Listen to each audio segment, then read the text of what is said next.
Happy New Year. Happy New Year. We're here. We're back at it. Back at it again in 2023. The Very A podcast. Been here before. Been here forever. What are we doing? What is this, 7 years? When did we release Cam Girls? I remember it being 2014. 2015. Oh, 2015? Okay. Yeah, 2015.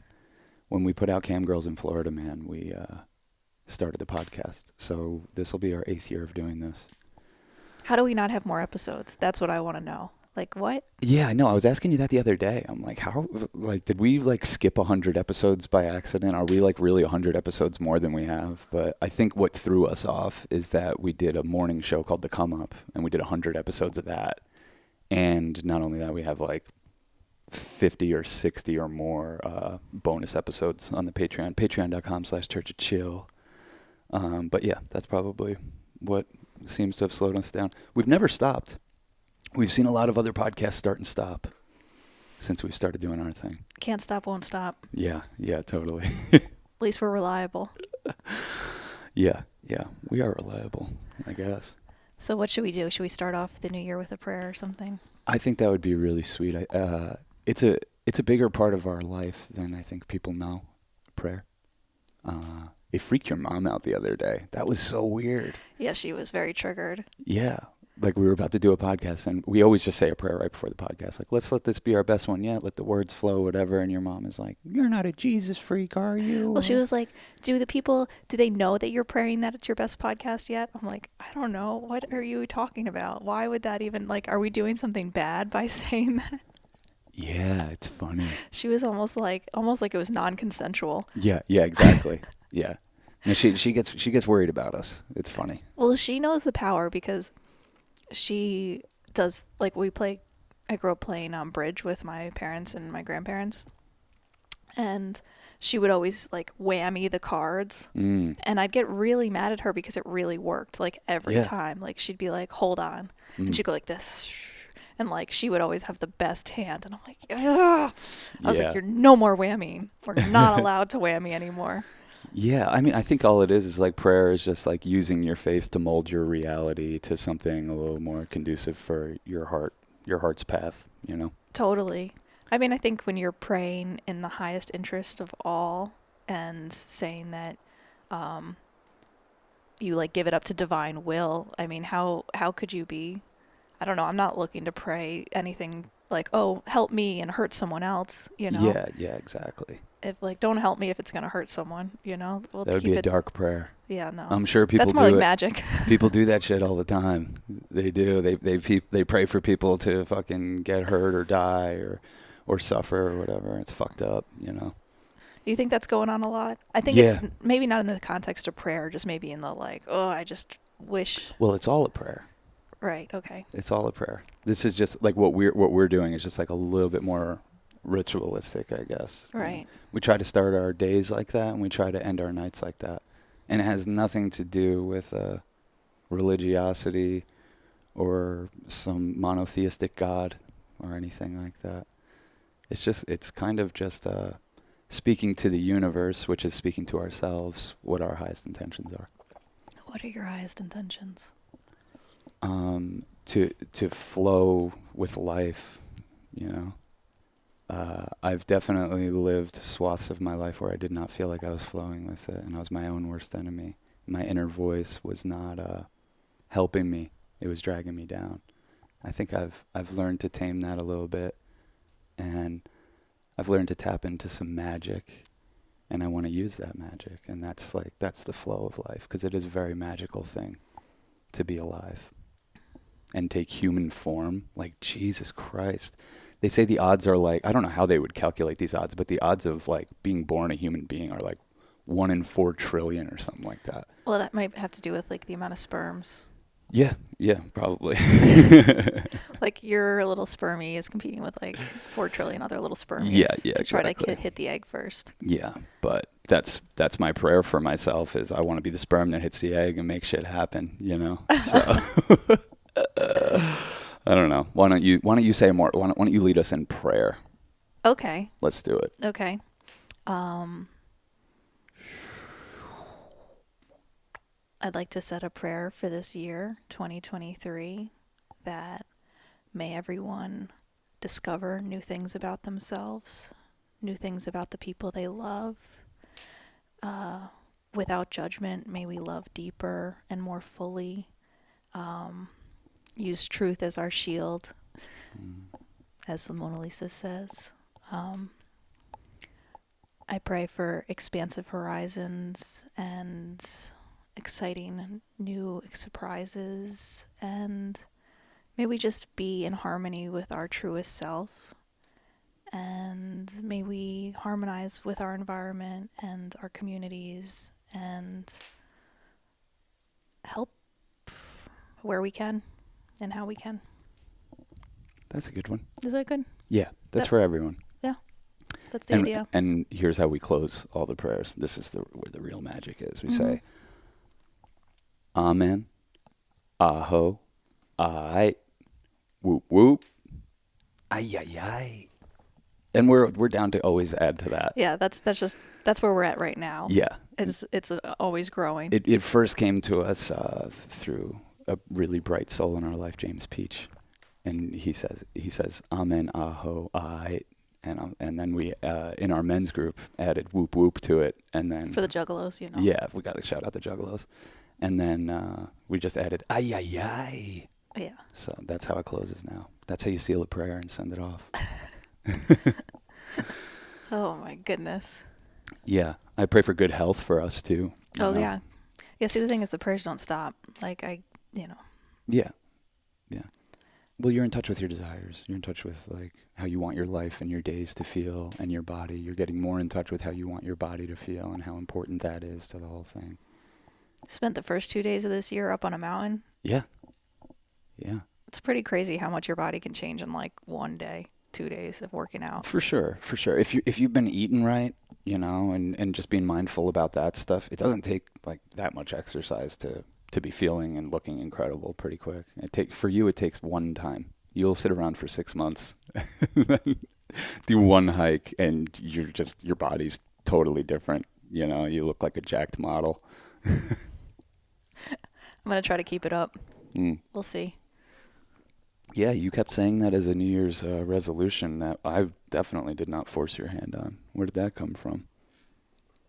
Oh, me being fit this year? Yeah. I mean, we talked about it in the last podcast. I'm like, I'm fucking turning 35. I want to use it or lose it. I want to live. I want to live. I don't want to be 75 and then like have a doctor be like, you need to start using weights. You need to start increasing your bone density. Yeah. You got to do that stuff now. You got to get addicted to it now and just start getting the patterns, you know. Yeah. Yeah, I think like, you know, another good thing to do every now and especially as the new year comes in, everyone's like talking about New Year's resolutions and the things that they want to do to improve their life. Send a fucking debt of gratitude back to the motherfucker, you know, who set those intentions, the ones you did do, and send him thanks and her thanks for us meditating. Like this will be our 10th year meditating. Whoa. Yeah. How much has that changed our life? We barely ever fucking think about it or talk about it. It's just a good habit we got into 10 years ago. It is my life though, because when I go a couple days without it, I'm anxious and when I miss one, I'm different. Yeah, I mean it gives me it starts my day off right, and then it gives me a night when I do it in the afternoon. I'm like, okay. Otherwise I'm like running a little hot. Yeah. Can't calm down. Yeah. And then you can calm down with weed, but it's kind of like it's not the truest. Yeah. There's like a deeper level of settling into a moment you can do. Yeah, totally. Well, weed is a teacher. So, you know, but you got to be your own teacher first. So I think it's good to meditate then smoke weed. I combine the two a lot of times. That's a fun journey. That's its own journey. Yeah. A marijuana meditation. Yeah. Floating through the cosmos. Yeah. Edibles are very visual. I don't know if you find that. Yeah, we were at a New Year's party, and someone sincerely asked me and Mare, like, they were like, I'm, I want to incorporate pot into my life, but I don't know how, because it seems to just amplify the most negative inner monologue I could possibly have. And he was like, do you guys have any advice? And I said, this is coming from a masculine place in me, but I told him, I said, you kind of just gotta like smoke through that.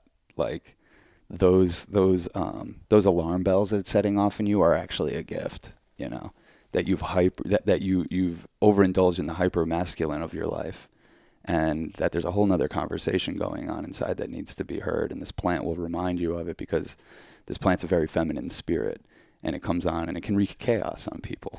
I mean, not everyone wants to spend their evening being like, I'm a piece of shit.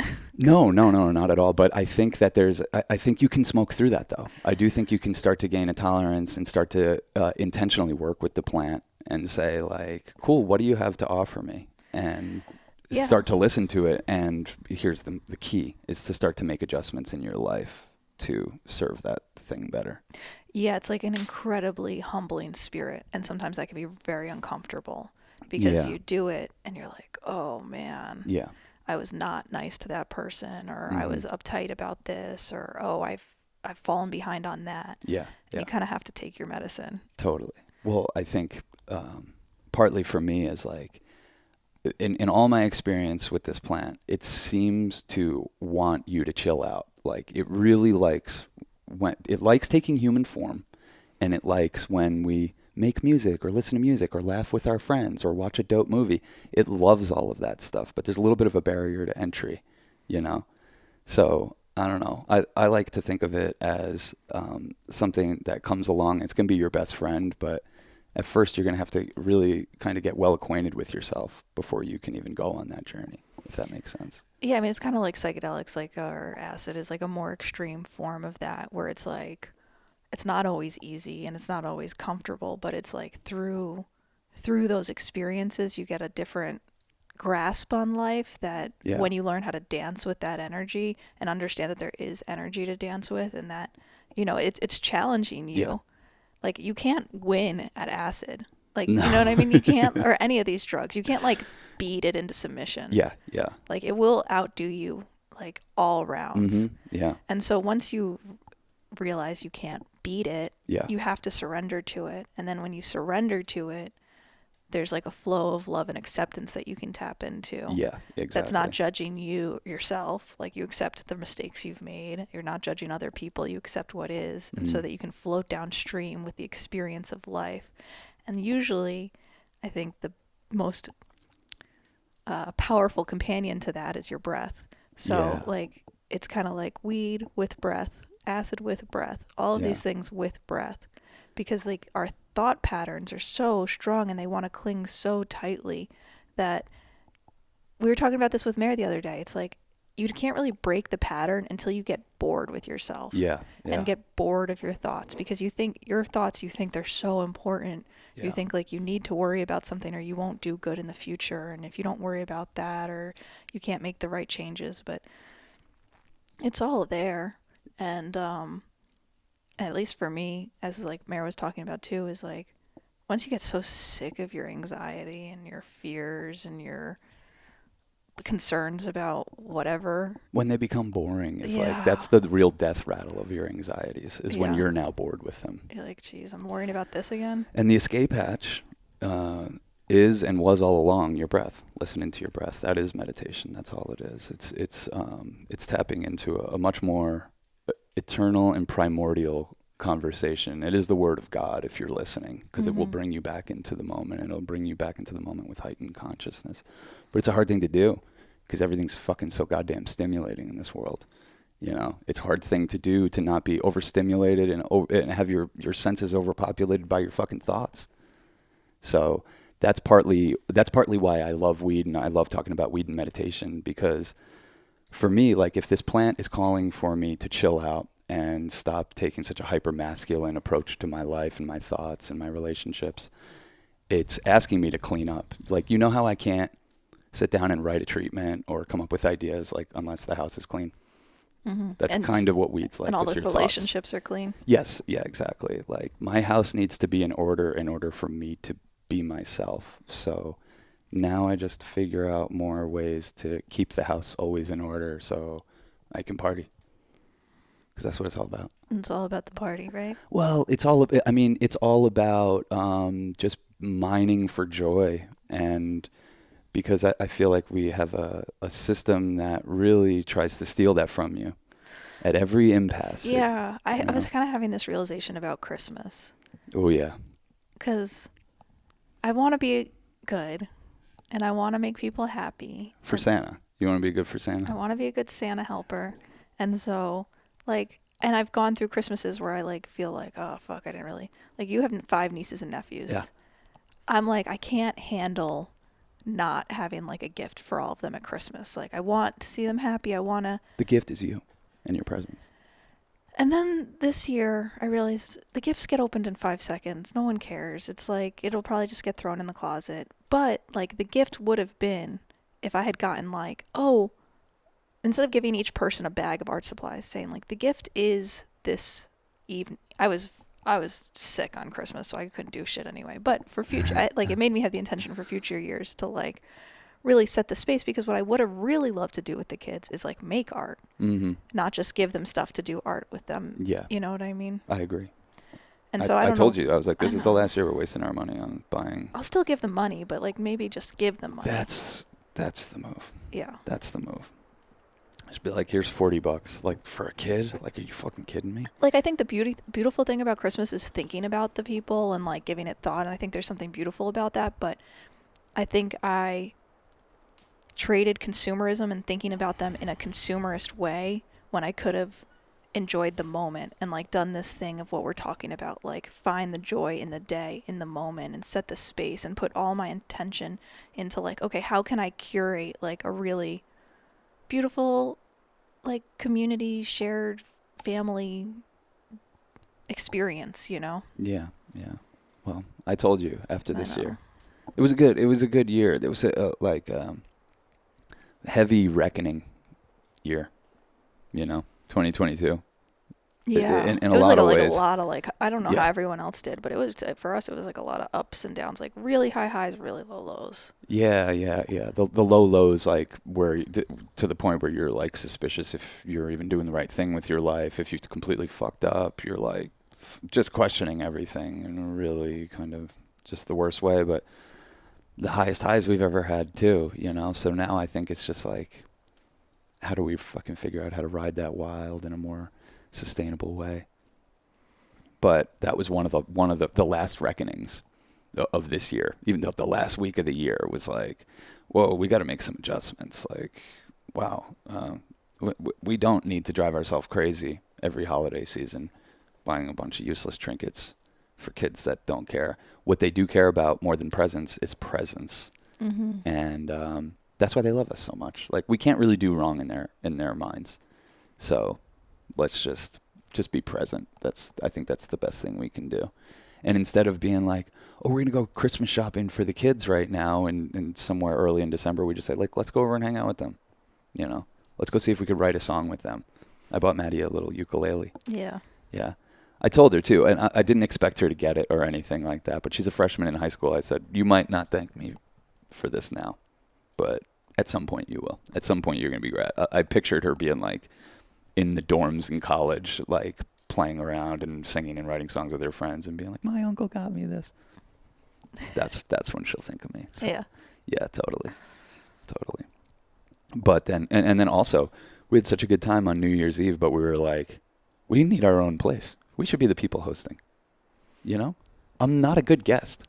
I think We're not good guests. Yeah. I mean, I think we are in the way it's like, Oh, we try to clean up after ourselves. we try to show up as the party that we want to be at. We'll play the music, we'll cook the food, we'll bring the guests, we'll do whatever. But, like, we should be the ones hosting. So yeah, it feels like a reckoning in that. We just sense. want a DJ.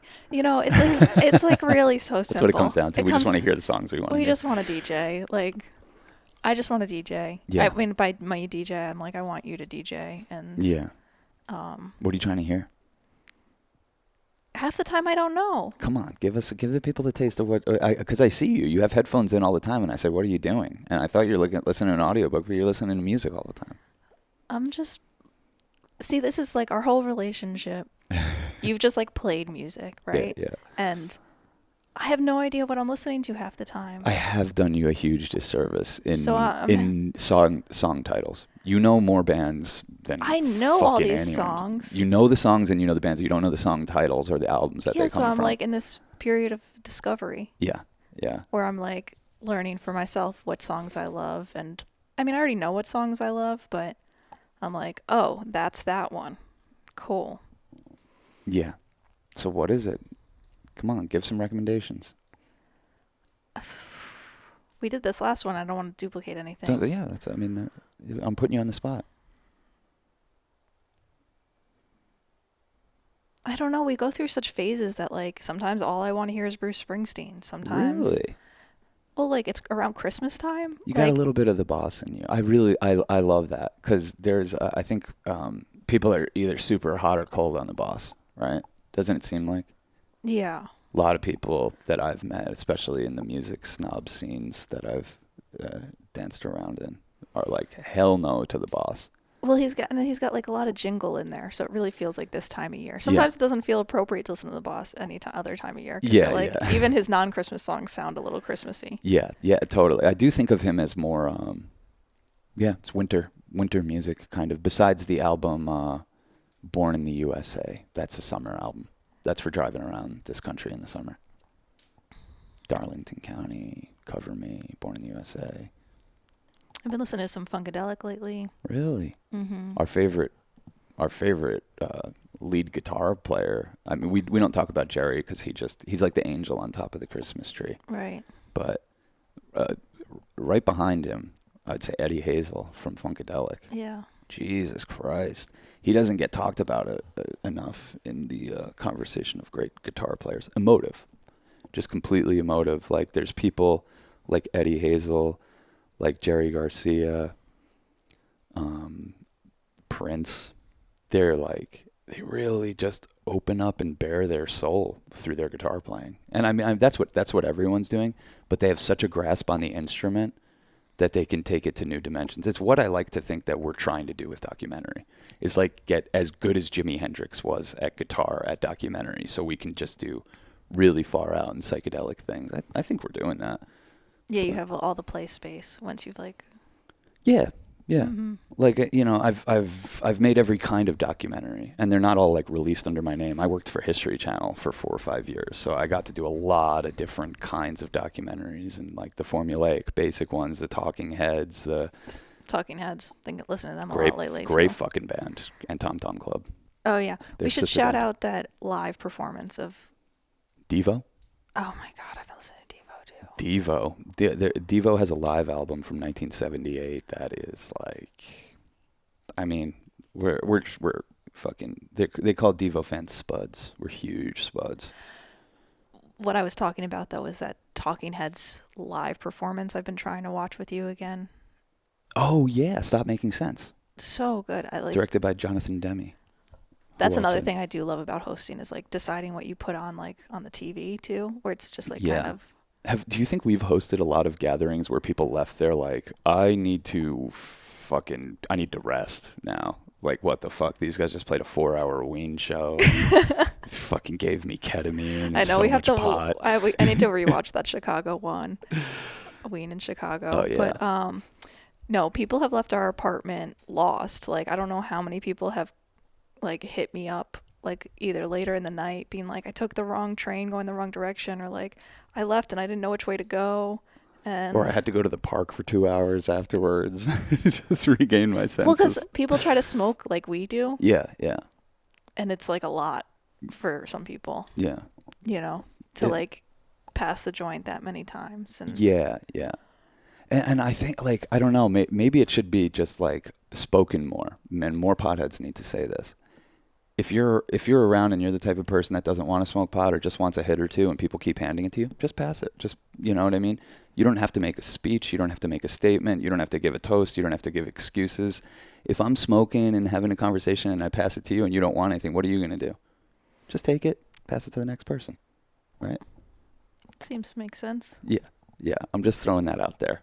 I'm throwing that out there for just to avoid those awkward moments where you think you're on the spot. Like, No one that's smoking pot cares if you do too. And if they No, do, they're they just suck. a fucking troll. They suck. Yeah. Yeah. Like, you shouldn't care what other people are doing to get high and get by. Or not. Yeah. Yeah. Yeah, exactly. We've killed so many people. Oh, my Like, God. Holy shit. With Hape, oh my God. with pot, with DMT. That's the main thing. A couple ketamine situations. But I wouldn't even blame us. I would blame the person, you know. It's just like, you overindulged, and we're here for you, but you overindulged. Yeah. Yeah, you flew too close to the sun, man. I mean, and I think that's what we did, is like we gave people the space to go a little far. Like, I'm glad that I've killed myself a million times on different things. Yeah, like, yeah, me too. Anything that anyone's done in our apartment, Mm. we've done too. Like, harder. Oh, yeah. Oh, so, yeah. So it's not like I'm like, oh my God, I'm a horrible person. I'm like, oh, well, you had that really crazy experience, and if you're going to do it somewhere, we're actually the best place to do it. Yeah, yeah. Oh, my God. I could fucking tell so many stories. The Hape is the funniest one because it's something no one's ever really heard of. They don't know what it is, but it's just this finely ground tobacco. It's jungle medicine, you know. Yeah, we first started getting it. Well, we had a couple friends who were like big in the ayahuasca circle who would like come over and serve us, and then we started doing ayahuasca circles, and you'd get served. And Yeah, they give it to you like and before you take ayahuasca, or sometimes during the ceremony. Yeah, then They blow it up your nose. I'm just explaining it to people who don't know what it is. It's called Hape or Rape, and they take a little pipe and they blow this. It's like a combination of ash and tobacco, and yeah, it's fucking insane. I was severely addicted to this stuff for probably 2 or 3 years. I don't know. Wouldn't you say? I don't know how long that was. Yeah, probably. 2017 to 2020. I was pretty severely addicted to this stuff. And it's funny because when it came into my life, the people that introduced me to it were like, oh, I've had problems with this stuff. I can't even have this stuff around, or I do it all. And I was like, okay, I've never put a drug in my nose before. I had never sniffed anything. And this guy blew this up my nose. And it was like one of the most insane experiences. And then over time, you know, we ended up acquiring this stuff, doing a lot more ceremonies, getting a lot more used to it, and then totally abusing it for me. So people would come over and they would see me doing it. Same thing with the pot. They would see me just like carrying on conversation, blowing this stuff up my nose, doing whatever. I'd be like, what is that stuff? And inevitably I'd explain it. And some people want to try it right then and there. And I'd give them a dose, but like a quarter of what I would give myself. It's still enough to knock you out. It just fucking totally knock you out. Complete, like, overtakes your nervous system. It calms you down. It does calm you down. It grounds you. I remember the first couple times I did it, because maybe it's because I'd never messed with tobacco at all before that, really, besides like some spliffs. But I just remember being like, maybe more generally, I was like up in the clouds a bit in my thoughts or whatever. And it just like, yeah. And then you're like seeing from here and you're like, whoa. Yeah. This is life. You know, you're like grounded into a reality, which I almost crave. I wish I could. I mean, I think I just like more live there now, but I almost like crave that kind of like reality shift, because we used to use it like when we would be like, oh, we're getting on each other's nerves, we're fighting, we're being petty with each other, and like one of us would be like, we're doing Hape, let's go do it. And you know, the second that stuff gets in your system, you're like, what I'm sorry. What was I going on about? What? I'm so sorry, I'm an idiot. Yeah, so it was really good for that, but I had to stop abusing my nasal cavities. I'm glad I haven't, like, I didn't put anything up my nose in 2022. I'm psyched about that. Not a little bit. Towards the beginning. Towards the beginning, in January, I did a little 13-day ketamine binge. Well, that's what's kind of cool about 13. I guess that's what it was. Yeah, you were on a ride. Yeah, it's kind of fun that we share our journey with people, you know, and are just like open about it. But I do get self-conscious that like we go on these like ketamine benders or whatever kind of bender we're going on, and then people don't realize like they're just phases for us, you know what I mean? Yeah. And think like, oh, they're just doing ketamine all the time. I can just do ketamine all the time. And then I don't know. Everyone's got their own journey, but I don't want to be like someone who like promotes things that I like quickly. I'm like, I'm not doing that anymore.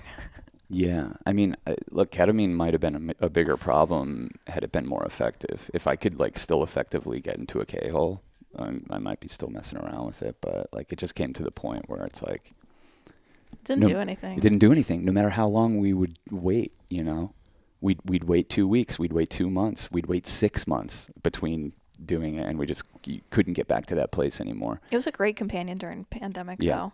I think it's the type of I think that the reason we can't get back there anymore kind of has to do with ego death and your ego's main concern, which is survival.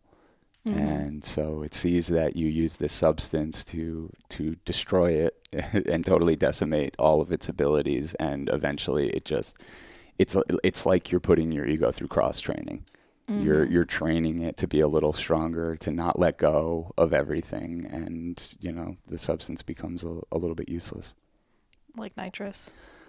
Yeah, nitrous is the same thing, and I think like because especially when we first started doing ketamine and nitrous, people would be like, "Oh yeah, that's a dark path. That's a really dark path," and I can see why it never became that for us, because once it stopped being effective, we stopped using it. It became a dark path really like overnight. Like for you, yeah. Overnight, I was like, "This is bad." Yeah, what happened? I can't even remember.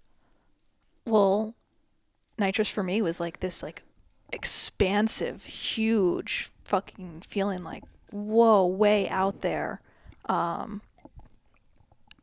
like all these ideas that were like liquid gold, but still like just going to this like place that was like beyond this space. And you would come back and from doing a balloon, typing shit in your phone, saying, I think I have a whole stand-up comedy routine. Like you would come back with some crazy shit. I felt really inspired by it. Yeah. Like there was a lot that I was feeling really inspired and feeling like I could really like go out of my mind in a way that felt like I was in something bigger than myself. It was giving you a break from your normal stories about yourself. But then all of a sudden it became smaller. Mm.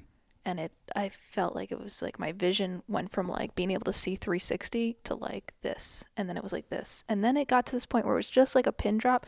And I just like got this download, like I'm going to lose my eyesight. Mm. And then I read about it. And that's what happens. People who abuse nitrous, like really abuse it. Yeah. I'm not talking about like some...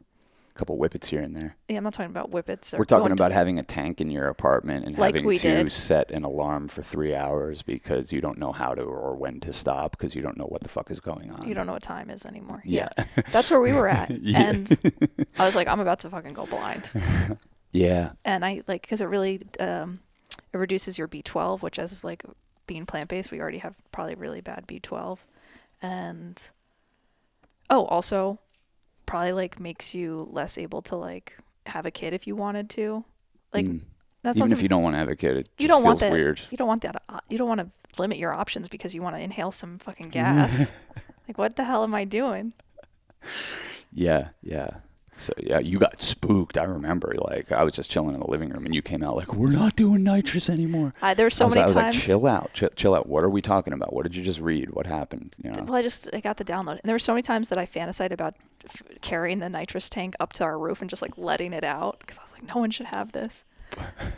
And then, yeah, oh man. Well, so you stopped, and I guess I hadn't had my lifetime supply of balloons yet because. I was still like, Cass is overreacting. She'll get over this. Or even if she doesn't, whatever, I'm just going to do my thing. And I was really mad at you that I felt like you weren't hearing me. Yeah. I was like upset. Like, yeah. I was like, I feel like I was like trying to tell you something real. And you were like, you're just worried. Yeah. You know, you were just chalking it up to like, you know, you're just having bad thoughts. Have good thoughts, you know? Yeah, totally. I was a douche. I'm sorry. No, it's okay. But, you know, so like you quit nitrous and then fucking quarantine starts. Pretty much. Really? Yeah, because I remember because you were with Carrie and then... Yeah. Quarantine started and Carrie moved in and she had done nitrous with us while you were still active. And, I remember like a week into quarantine, she's like, should we do some nitrous? And I was like, I don't have any, but I probably could get it. And I hit up the guy and he was like, it was faster than I could have gotten weed. It was faster than I could have gotten alcohol. Yeah. This guy was over at our place with a 20-pound tank 15 minutes later. And I was like, all right, I guess we're doing this. And I probably did 50 or 60 more balloons after you quit. But then one day was on some ketamine. It was a mess. And we're just partying, me, you, and Carrie. And we're playing video games and having some laughs. And I go to fill up a balloon. And fucking the tank was so pressurized, I just barely turned the knob, and the balloon just fucking gets frozen, explodes, and then the tank like jet propels down and destroys my left foot. Like just broke every fucking bone in my left foot.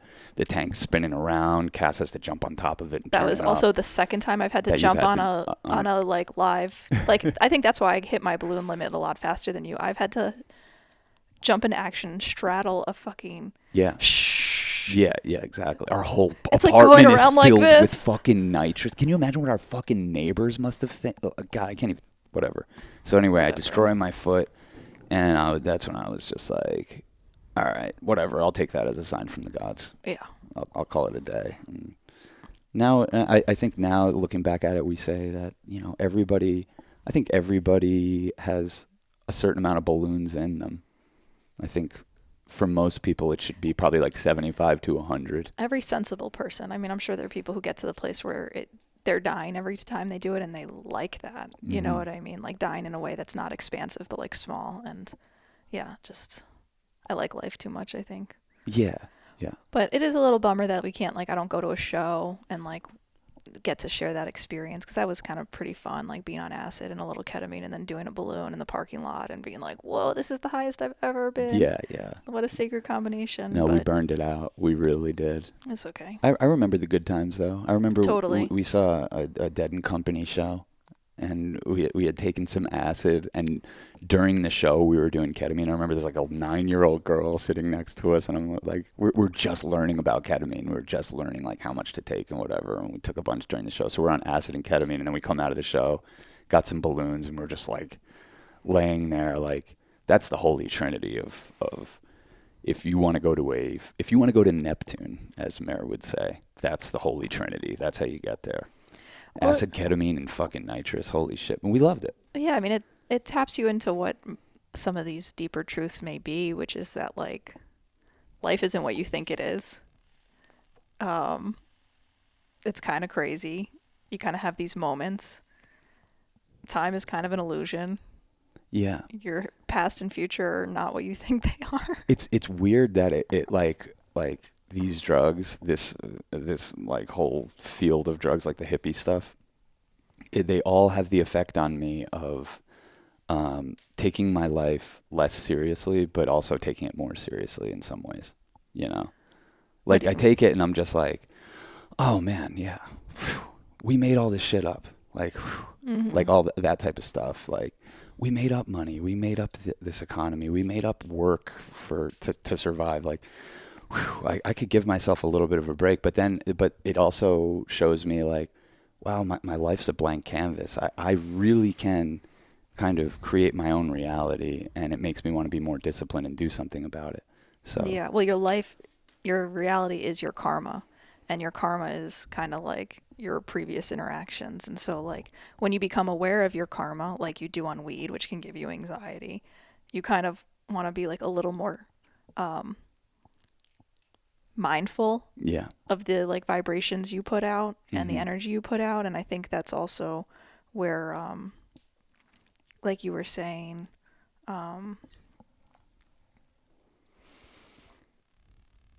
I was going to say something specific in response to something you said before, but I kind of lost it, so I don't know. Do you want to hit this dab pen? So I can get more confused? Sure. Yeah, but it had some sour-ass diesel in there, a little sativa.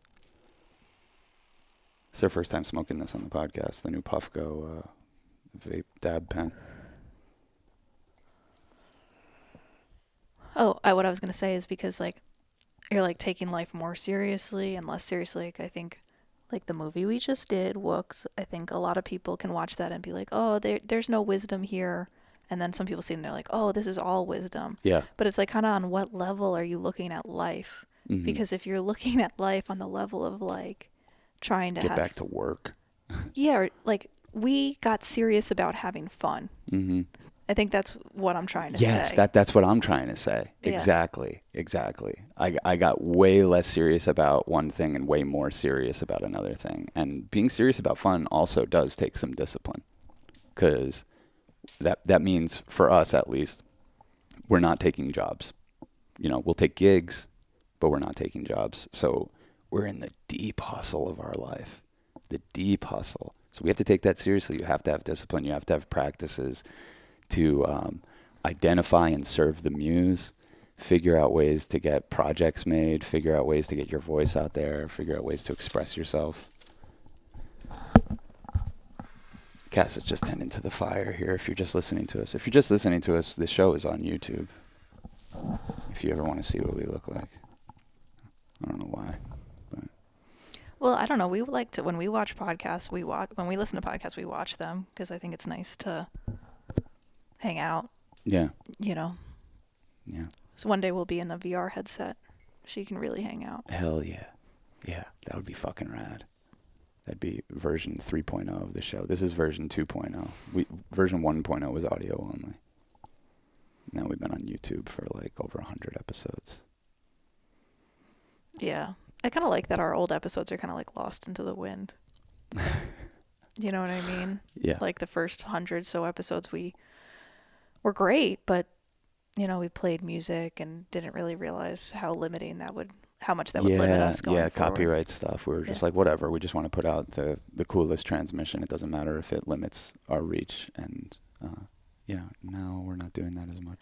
Where I'd like to go, and I know we've talked about this a lot, but to maybe set an intention we've been talking about this for a while, but I'd love to have the Church of Chill not only be like the music show, which you do, but also recording live performances. We have so many talented friends. Yeah.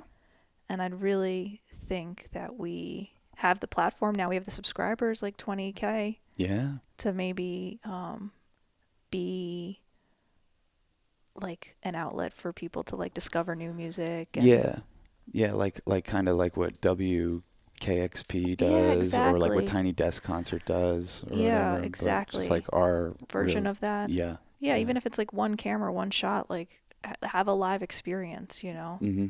I think we're going to be traveling a lot next year, making movies and stuff. This year, 2023. Oh. We're in it, baby. Oh. Yeah. Here we are. Here we are. Once again. Oh, and just a word for Mare, because she's been telling us this for like 2 years now. Spring 2023.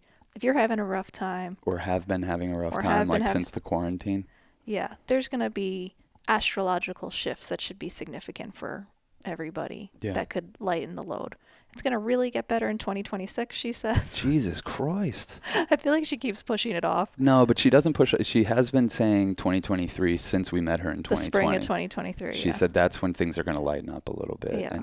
And it's what's so cool about her knowledge of all of this stuff. She can like look at your chart and like she, from looking at my chart, can tell like I'm in a different place financially than I've ever been before. And she could tell how long that was going to last. And like that right now, in a period of relying on other people's resources more than my own. And I've always been only reliant on my own resources. And that for the past couple years, 2-3 years, and this is why I've been so uncomfortable, is I'm a little bit more reliant on other people's resources. And I think that's why we have the Patreon or whatever. And, you know, like people are now helping fund our films. Like this used to be something we would not make anyone else's business. And just a free thing appears out of nowhere. And it's been tough to do that since quarantine. Our business kind of got decimated. But fuck that business. We're being reborn anew. We are, yeah. I mean, yeah, we used to. I mean, we're still available to do it, but we used to rely exclusively on doing big commercials for big clients.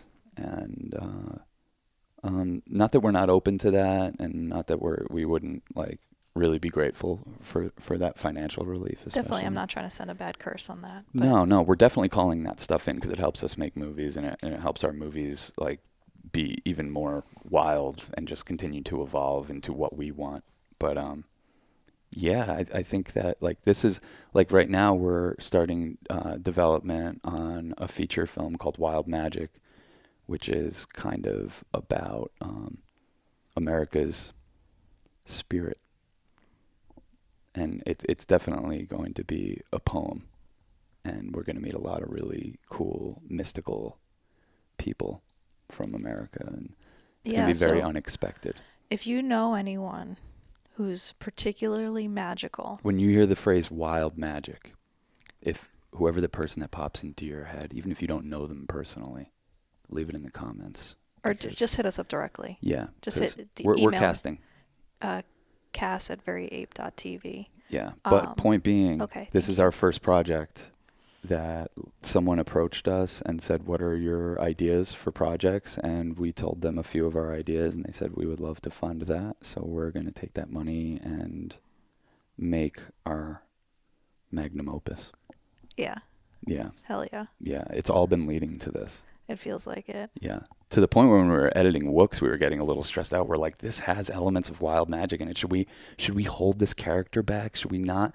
Should we not blow our load yet with like certain people that we showed in Wild Magic? But I think it's a perfect like little teaser to the energy we're going to fully indulge in with Wild Magic. And Wooks was meant to be a very raw expression, raw and pure expression. It was meant to feel like something that could have been edited in camera, literally. Like that's how we put it together. We just try not to do anything fancy, even though I got a lot of tricks up my sleeve. I'm trying not to use those. But Wild Magic will feel a little bit different. I think it will be more ritualistic and hypnotic and symphonic.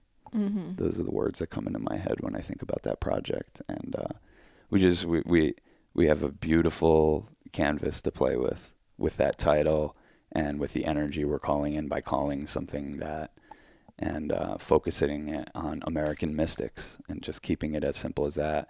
And just those magical moments that happen that we may have slowly blinded ourselves to, and the media maybe has slowly blinded us to, that there's a real magical aspect to life that actually is like the only thing that's keeping the world going and keeping humanity going. Yeah, we've tapped into it a lot all over the world, but I think especially United States, but remember when we were doing The Territory? Yeah, we had a movie called The Territory that we were working on for a few months out there, just filming. Yeah, we were filming it on our cell phones, which we did Trump rally on our cell phones, so we were like, this is viable, we can do this. Yeah. And we went out like with the intention of kind of becoming part of like magical situations, and oh my God, did the universe not disappoint? I think what was it's the only project we ever really started that we didn't finish. Well, I think it was more about the journey, because when I think back on the most magical moments we had, the camera wasn't a part of it. I'm not saying we didn't capture some magic. Can you give me an example? When we were in Detroit, like we were like in these squats and just really there with the people who were living there, and I feel like, yeah, we filmed a little bit, but I just felt we were like in the moment. It was training for this movie. Like the rawness of like kind of just like life on the edge, you know? Yeah. Truly the edge. Like we were hanging out with fucking squatters and train hoppers and fucking knockdown, drag out drunks. We were hanging out with weird cult leaders and in the midst of it, I remember there was a guy that just reminded me of you. And I talked to him, he's got a family, he's got the support system, he's got everything. He's like a middle class kid, yeah. College, whatever, real tangible skills he could use. But he's like, no, like, I want to live here. This is like where life is. Because he just like goes and gets the free food and then cooks it for this house of misfits. Mm-hmm. And there was something really like... That's Wild Magic. Yeah. And what we needed to do is go out there and experience it. And we were trying to make a movie, but it's something our souls were telling us at a certain point, like, don't pull out a camera right now. Don't even try to get these people to do anything. I think because we just needed to learn and be immersed in what the feeling of the movie we're going to try to make is. Right. You know, that was a way for us to serve and potentially even draw in a new muse. Because we started to see this country differently after that. Mm-hmm. Because it is a repetitive fucking consumerist nightmare when you drive around this place. Yeah, we were talking about this. Where it's just like everything fucking looks and feels exactly the fucking same. But the people are different. And there's wild fucking people everywhere you go. No matter how presentable the place might look, you can find it. So I think we tuned into that, how to suss that out. So I think that'll help us make Wild Magic. I think the way we'll make that movie is like we'll have like 10 characters that we try to make our way to, but we're going to be filming moments in between. And I think it's a road trip movie. It's something that we love doing and we've always wanted to do very intentionally. So that'll be mainly what we're working on in 2023. Yeah. That, and we have a series that we're going to sell for a lot of money and become totally financially secure. And that series is called The Family Trip. And that's about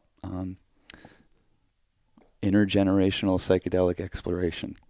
I don't know how else to describe it, because I think it's something like, look, our listeners might not think this is crazy because they're used to it now, but when we tell people that we give our parents psychedelics or trip with them, their jaws drop, you know? So there's got to be something to that. It is very interesting to see how people react when they take psychedelics with their parents or their kids. Well, or I think the their husband. Psychedelic healing's a real thing, and I think what we have the opportunity to do is put in the container of the familial relationships where that's kind of the most prominent healing that can take place. Well, first is the healing you have with yourself. Yeah. But then you can't always see or document the healing you have with yourself. So then how do you go one layer out of this onion of the ripple effect of a shift in consciousness? Yeah. And that's where showing and depicting the familial dynamic and the evolution that can transpire, even just from deciding to take a drug. Yeah. Exactly. Can start to shift things in your reality. Yeah. And it's crazy. How much familial family shadow work have we done by taking ayahuasca or smoking DMT or doing mushrooms or taking Molly? Imagine having them there for that. Because, you're doing that work either way. But, like, how many of our trips have been around, like, where I've come out of a DMT trip and I'm like, oh my God, I understand why my family is the way it is. I remember like 2 grams on mushrooms or even 1 gram being at a bonfire and just like getting like these crazy downloads about like my dad and this tension I had with him and how it had to do with that he cares about me and like his own fears and stuff like that. Stuff that you could like say, oh, that's common sense, but you can like really see it. Yeah. And yeah, you've like been like, oh, the river of time that connects me and my ancestors. There's like a kink in the hose. Yeah. Yeah. In the love. Yeah. And I could feel it. Like, when we think of our ancestors, it's usually people like that we have a picture of or we met in person. Like, our ancestry fucking goes all the way back. So like when you smoke DMT and you tap into that, like you can see the flow. And like I was tapped into the flow of love that it took to get me to be a human being. And it was kinked. It was like fucked up, like somewhere like around my great grandparents on my dad's side. And I could feel that. I could feel that they moved here from Ireland and it was very uncomfortable, and it caused just some dark shit with alcoholism. And my grandmother had to raise her siblings and spent a lot of time had just growing up way too quick. And then had my dad at 18 out of wedlock. Which is like carried big shame. Deep, lifelong shame over that, and could never treat my dad the way he needed to be treated. So my dad has, there was a kink in the hose and the love didn't flow to him, but he has it in him, but he didn't know how to let it flow. And basically the message of this DMT trip was like, the buck stops here, man. You have no excuse anymore. Like, so we're not having kids. You just unkinked that hose. Well, I mean, I'm joking. It was too. It's actually an interesting subject because we were just talking about the other day how like, because we don't have kids, we can kind of be parents to all. And the second you do have a kid, you can't do that anymore. Like, you're so mothering to everyone. You're so good and you're so there for people and your friends, and you pick up the phone and you spend time with people and you go deep with people, and it's so good for all those people. And we have people that do that for us. But the second kids start, like, your priorities completely shift. You have to worry about the survival of this one thing, and it's hard to spread that mothering energy out as much. So I think we have tons of kids, and we will have a lot more. Yeah. No, it's Yeah, the mother energy is like the like kind of like love. The less you define it, the more beautiful it can be, and you Mm. can recognize it in so many places. Like our friend Ani turned us on to like the idea of a chosen mother, Mm-hmm. chosen fathers, chosen family, and so I don't know. It's been I don't know. I think we've just gotten so close with the people in our life because we're like, there's no, we can see you as family. This can be a family. Like Yeah. we can be here for each other in that way. Mm. And that's a good thing. And even if you do have a really great parents, it doesn't mean you can't like bond with people and appreciate what they have to learn, what you have to learn from them and like that kind of dynamic of Yeah. whether it's father, like your dad's a dad to me, you know, Oh yeah. and your mom's a mom to me and Yeah. everything. Yeah. Yeah, he's a much better dad now than when I was growing up. So I'm really glad we're so close to them now, and I can spend time with them. Because, I mean, my dad's dad died at 49, so my whole life I've just been holding my breath for my dad to just drop dead, and he's treated his body way worse than my grandfather did. You know, my grandfather quit smoking a year before. He just dropped dead of a heart attack at 49 years old. Um, my dad's 70, still smoking like a chimney. And But it's kind of funny though because don't you think that part of your dad losing his dad so young has kind of also led him to this like fuck it, I'm like life can just go like that. yeah, a little bit. Yeah, and also losing your father figure, and losing that person to kind of whip you into shape and say the thing that needs to be said. And yeah, I think my dad just it was a tragedy in his family, and it caused him to just spin out of control for 2-3 decades. And but I've lived my whole life feeling like I could lose my dad at any moment, and it's just such a weird fucking thing. So, but it's helped me forgive him and be more grateful and present. And now the moments that he annoys me the most, I really do just remind myself, I'll probably crave this once he's not here anymore. I'll probably crave him bothering me every 5 minutes, or wearing too much cologne, or fucking coughing his brains out from hitting the bowl. Like I'll probably crave his over affectionate ways. I'll probably crave him skulking over me in the kitchen and making sure, you know what I mean? The stuff that really triggers me now, and I just want to say, like, calm fucking down. Once he's not here, I'll want that. So it helps tap me into a more present state of mind when I'm around them. But a lot of this came from me taking Molly with my dad. I don't know what else to say. Like, he was suicidal, and I had only taken Molly myself one other time, and he was like, I'm gonna fucking kill myself. And I was like, I don't know what to say other than I tried this thing for the first time, and maybe you should try it. And he was like, well, I'll do it, but I'm not doing it alone. And that really was a game-changing moment. I did it with him, and he was able to pop out of that thing. It was like a textbook definition of what Molly can do for somebody. But him as a drug abuser, the next day was like, are we taking that again, or how often do you? And I'm like, no, it doesn't work like that. You really fuck your life up pretty quick if you go doing that too many days in a row. But yeah, that led to some breakthrough moments. Yeah, do you remember any of them in particular? Like having him, like I could feel that we had a really good conversation just about like what our life was. It was just like kind of like, wow, this shit's been crazy. Like it was like we got a break from that life. We were just in another state of mind together, just looking at each other like, wow, life's been fucking crazy. Like this has been crazy. Was he like apologizing to you for stuff too? Well, he like, was, but it was real. Like, yeah, it wasn't like, I want to tell you I'm sorry. Yeah, normally it's this overly theatrical, like, show of a thing with his apologies. This was, he had forgiven himself because he had this chemical in his system, and he could talk to me normally.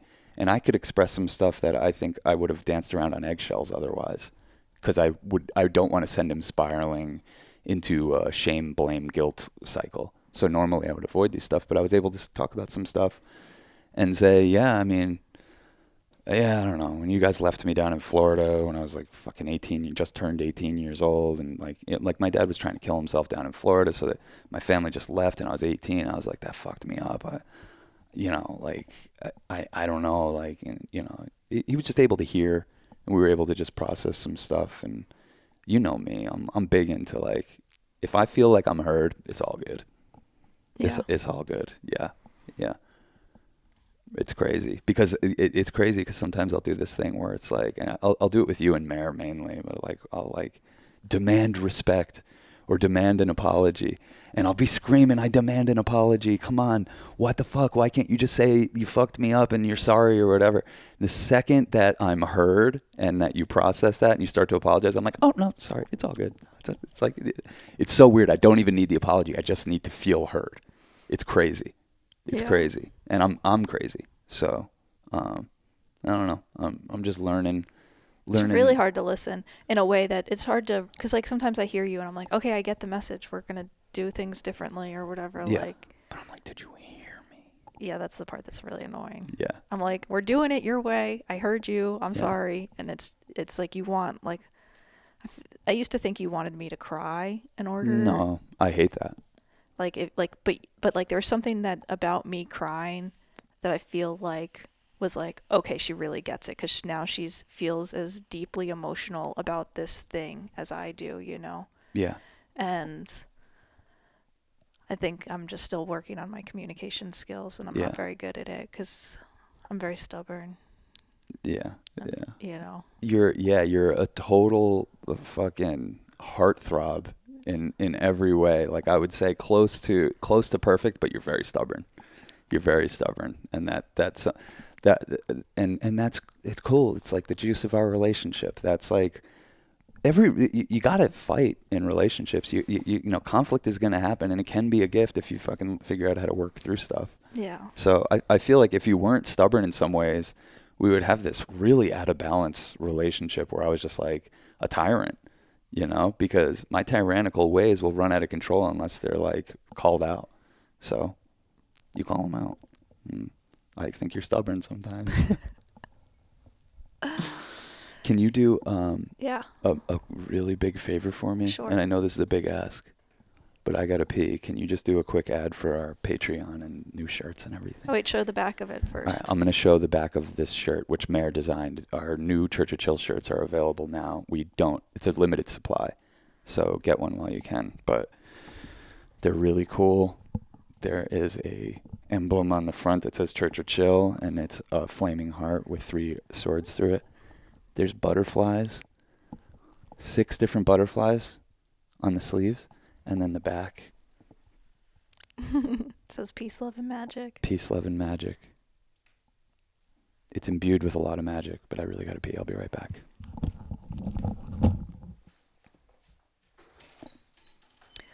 I guess Sean wants me to keep talking, so we don't have to edit this. Well, I don't know. Everything Sean's saying about giving Molly to his dad reminds me of how the times that I've given mushrooms to my dad, mushrooms to my mom, Molly to my mom, and oh man, yeah, if your parents are open to exploring, it's like a very powerful experience to like meet them on that level and in that space, and the space you can share with people with like very conscious psychedelic use, you know? Like I think we too often don't set the setting, the set and setting, and I think that's kind of what's happening now with this like second wave of psychedelic revolution, is that we're like, okay, let's try to do it right this time. Let's do it sustainably. Let's do it in some way that we're helping people integrate. We're helping people know how to do this in a way that doesn't create more trauma and more confusion, but allows for deeper healing. I'm talking about how I gave drugs to my parents. Like physically? Yeah, well, because you were talking about your dad, and I was kind of just starting to talk on that and just saying how, I don't know, like, I still want to give my dad Molly, and I do too. He's opposed to that. Or not, like, he's not, like, super opposed to it, just kind of like, he's he's got the ego where he doesn't need anything. It's my mom. And that's fine. Yeah. But I'm like, Dad, I have the best shit, man. Yeah. Like, if you're I gonna know. do this, like, you got the gift of a daughter who has the best stuff. Like, Yeah. you could wait the 5 years for this to be, or 10 or 15 years for there to be legal MDMA clinics So you where could go pay $5,000. so you can go pay 5 grand to grand to deal with your childhood trauma of like the horrific car accident you were in and the bullying that you had to go through at military academy and all this shit that leads you to be scared to die and ultimately want to drink more so you don't have to face that anxiety. Yeah. But then that ultimately creates a loop of anxiety. But what are you going to do? What are you going to do? Well, I mean, we could just keep offering it to him and just say we could do it right here where we're sitting right now. This is his house. It's beautiful here. It's like we've tripped here so many times. The best place to He doesn't trip. even know. It's crazy. Has It was no idea. the best, I think craziest. when he did mushrooms with us, it was the best though for me because we didn't do a crazy dose. We did like 2 grams or something. 2.5. 2.5.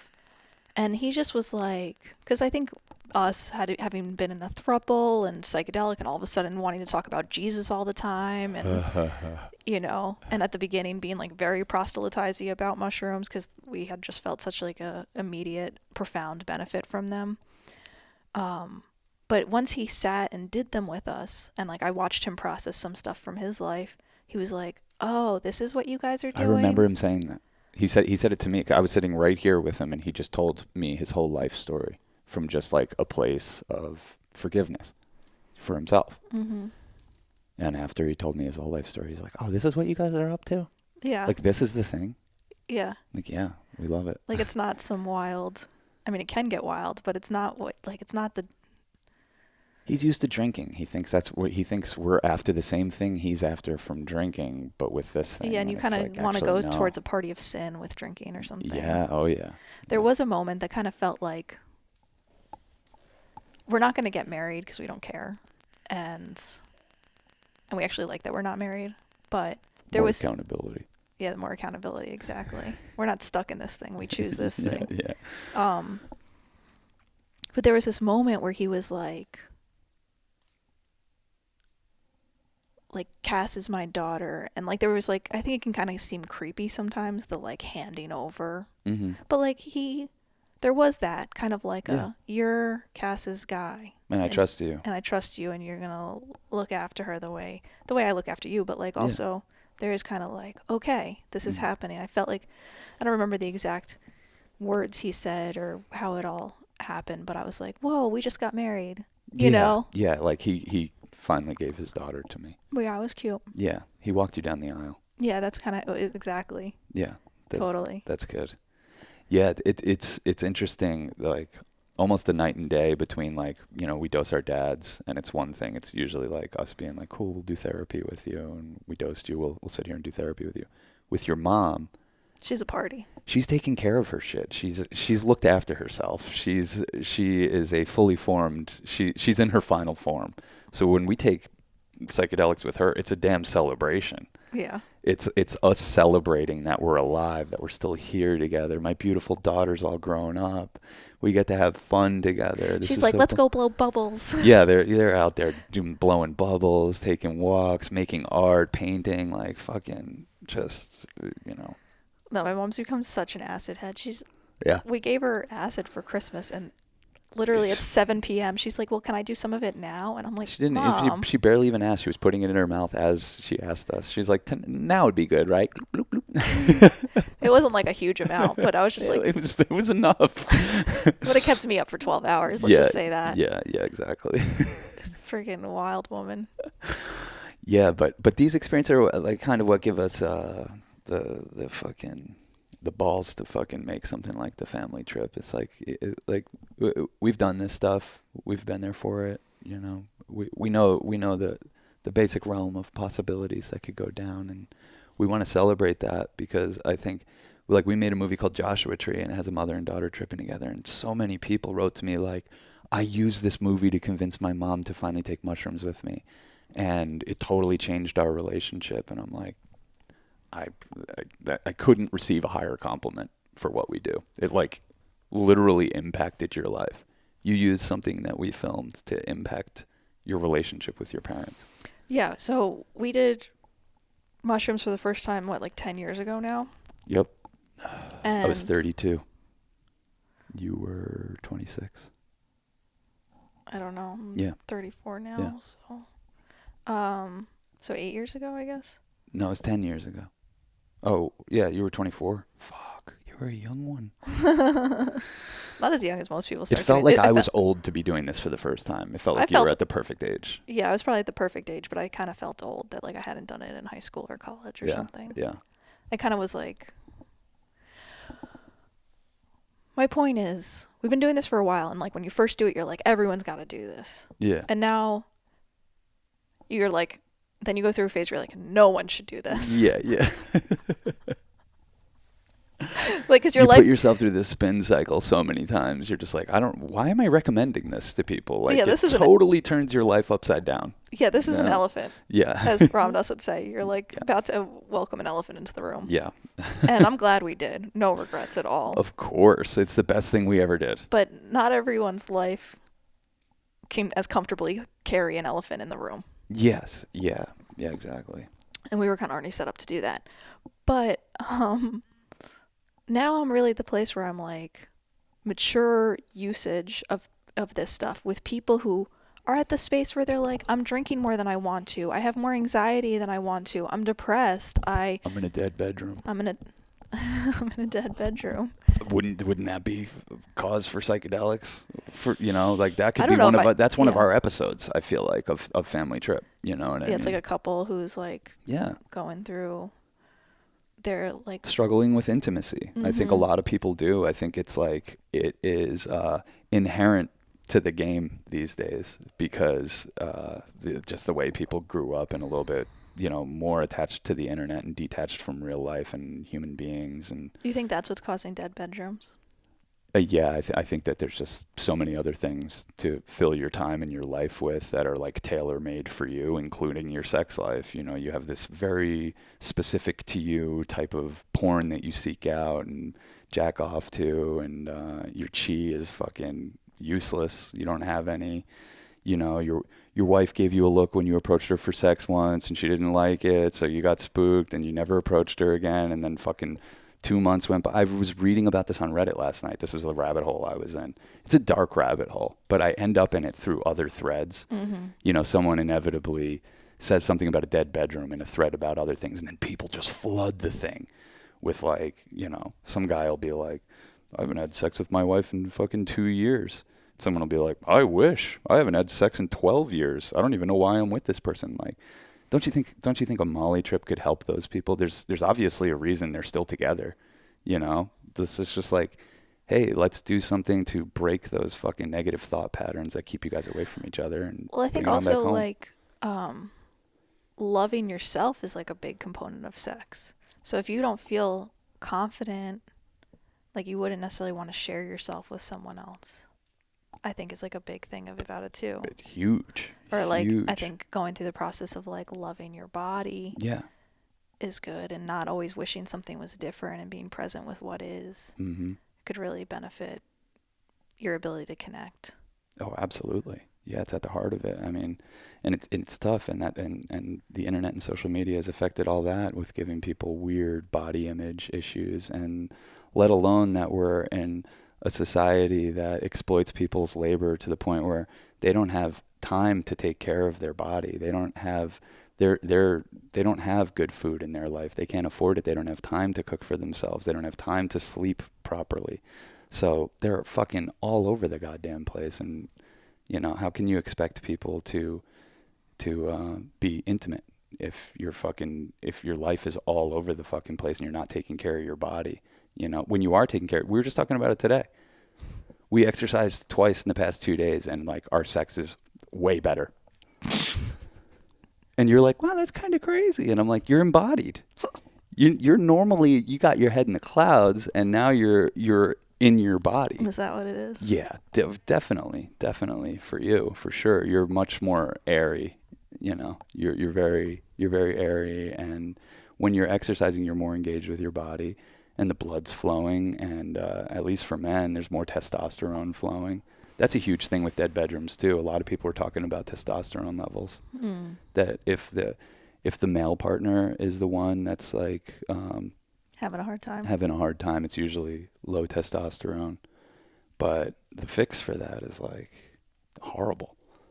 Like taking testosterone, it thickens your blood. It does all exercise increase testosterone? Yeah, I think. Well, I mean, look, no doctor is going to tell you to completely change your diet, exercise, and meditate, and your testosterone will start increasing. Well, They're never going to say that. We're consuming so many hormones. Yeah, exactly. Like, we became hip to it when all of a sudden you're like, organic milk's a thing. Well, what does that mean is not an organic milk? Yeah. It's like, oh, and then it's like hormone free, and it's like, oh shit. Yeah.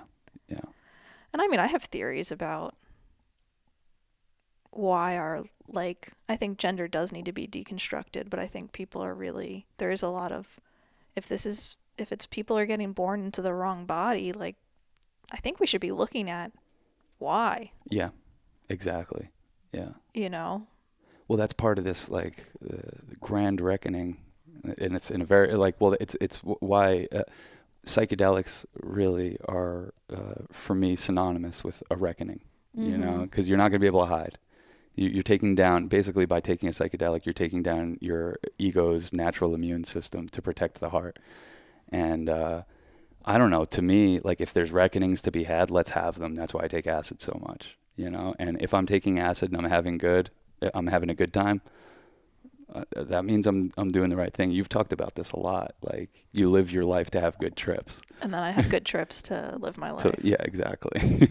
Well, yeah, once I realized, like, oh, I'm having really hard acid trips. Yeah. And it's because I'm in an anxious loop when I'm not on acid. So how would I be anything but an anxious loop on acid? It just gets amplified. And I think there's a way I'm not saying if you're an anxious person, you shouldn't take these drugs necessarily. I'm just, because I think it illuminates your anxiety in a way that can ultimately make it seem boring at some point. Yeah, exactly. Well, because it's illuminating your creativity too, and you're like, oh, that's all that this is. I'm such a creative being, and I've just mischanneled my creativity into negative stories about myself, and they bundle. Each little thread of a fucking bullshit thing that you tell yourself about how you're shitty or you're not worthy or whatever, or you're less than, bundles up, and we call that depression. And then these things, even cannabis, like we started this conversation talking about, they come along and they'll illuminate those things for you. They'll illuminate where you've mischanneled your creativity, and a lot of times can show you the way out. Start using your creativity in better ways. Start using your creativity to express yourself better, to have a better relationship with your partner, to find a better partner, That's a big one. I'm like, I've broken up so many people. Yeah, you're the queen of that. For a girl who just stays with the same boy with the same issues, you've definitely recommended breaking up to a lot of people. But I mean, people come to me like several years later and be like, "Yo, like, you're the reason I broke up with them," or like, I just had your words like echoing in my head. Yeah. And ultimately, just for the record, everyone's better off. Oh, absolutely. Every person. They're never you like, wouldn't. You know how to read a situation really. They would never. They've never been like, oh, it's like, I wish I didn't leave that person or whatever. It's always like, if I'm recommending you break up with someone, there's a lot of red flags. Yeah. It's probably really bad. What did you say to someone once? And they were like, and you couldn't even remember saying it, and they were like quoting it back to you. Now I can't remember. Oh, just like, I think you should want to be with the person that you're with. Like, something so stupid and obvious. Like, yeah, exactly. Like, you shouldn't. Well, and isn't that what your mom told you? Is like, you should want to, if you would rather be alone with that person. Yeah, that was, I mean, my mom used to tell that to us before we even had partners. She was telling me this stuff when I was like 12, 13 years old. Like, just basically, like, have some standards for yourself, and, don't commit to partners who you'd rather be alone than be with them. If you have a partner, it should be somebody that you want to spend time with. Yeah. It's a very simple thing, but it's a good litmus test on how you're doing. Man, I wish I could remember. Sometimes I have real good nuggets in there. Yeah, no, I know. Same here. This was fun. Thanks for doing it, Cass. Another episode.